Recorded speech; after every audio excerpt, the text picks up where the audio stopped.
tunayo habari moja kwa siku ya leo. Mnakumbuka tarehe 30 Aprili mwaka huu wa 2026, Jeshi la Polisi Kanda Maalum ya Dar es Salaam lilianza uchunguzi wa kina wa mauaji ya mtu aliyejulikana kwa jina la James Rogers Temba, aliyekuwa mwanafunzi wa mwaka wa pili katika chuo cha usimamizi wa fedha maarufu kama IFM ambacho kipo hapa jijini Dar es Salaam. Na kama mnakumbuka, polisi Dar es Salaam ilitoa taarifa yake kwa umma tarehe 3 mwezi Mei mwaka huu wa 2026 kuhusiana na tukio hilo. Leo tarehe 13 mwezi wa 5 mwaka huu wa 2026, napenda tena kuwajulisha kuwa baada ya upelelezi wa kina, na nikisema upelelezi wa kina ninamaanisha upelelezi wa kitaalamu ambao unahusisha pia mamlaka zingine za kisayansi. Kwa baada ya upelelezi wa kina kufanyika, sehemu ya kichwa kilichokosekana katika kiwiliwili cha mwili wa James Rogers Temba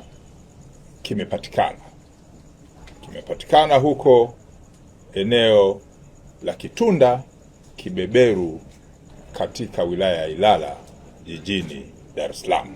Sehemu ya kichwa hiki kimekutwa kikiwa kimefukiwa ardhini na waliotekeleza uhalifu ule. Jumla ya watuhumiwa 5 wanashikiliwa, akiwemo mtu mwingine ukiacha wale ambao niliwapa taarifa zake tarehe 3 mwezi wa 5 mwaka huu.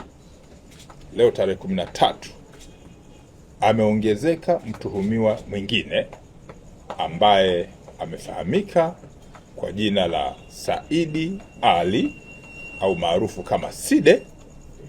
Huyu ni Mzigua mwenye umri wa miaka 31 ambaye ni mganga wa kienyeji ambaye anakaa eneo hilo la Kibeberu, Kitunda, Ilala hapa jijini Dar es Salaam. Taratibu za kisheria zinakamilishwa ili mamlaka zingine za kisheria ziweze kuendelea na hatua zingine. Polisi Kanda Maalum ya Dar es Salaam linaendelea kuwashukuru kwa dhati wananchi na mamlaka zingine za kisheria za uchunguzi wa kisayansi.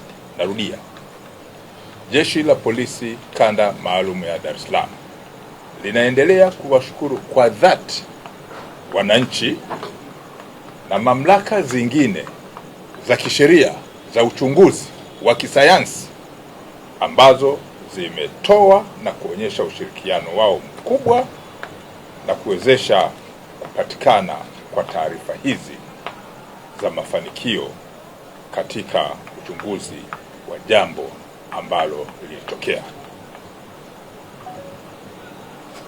Aidha, Jeshi la Polisi Kanda Maalum ya Dar es Salaam linatoa wito kwa wananchi kuendelea kuwa watulivu na kujenga tabia ya kuviachia vyombo vyenye mamlaka ya kisheria ya kutekeleza majukumu haya ya kiuchunguzi na ya kitaalamu, hasa pale pindi linapotokea tukio au tatizo,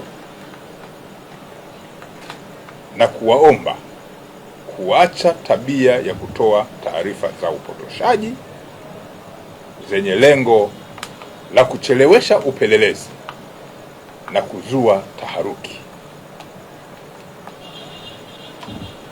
Polisi Dar es Salaam inaendelea kulani, narudia, Polisi Dar es Salaam inaendelea kulani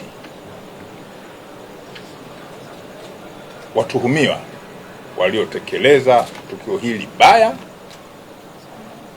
na la kusikitisha, na litaendelea kufuatilia kwa karibu shauri hili na mengine ili kuona haki inatendeka dhidi ya watuhumiwa waliotenda tukio hili kubwa na baya kama nilivyolieleza. Nawashukuru sana kwa uvumilivu wenu.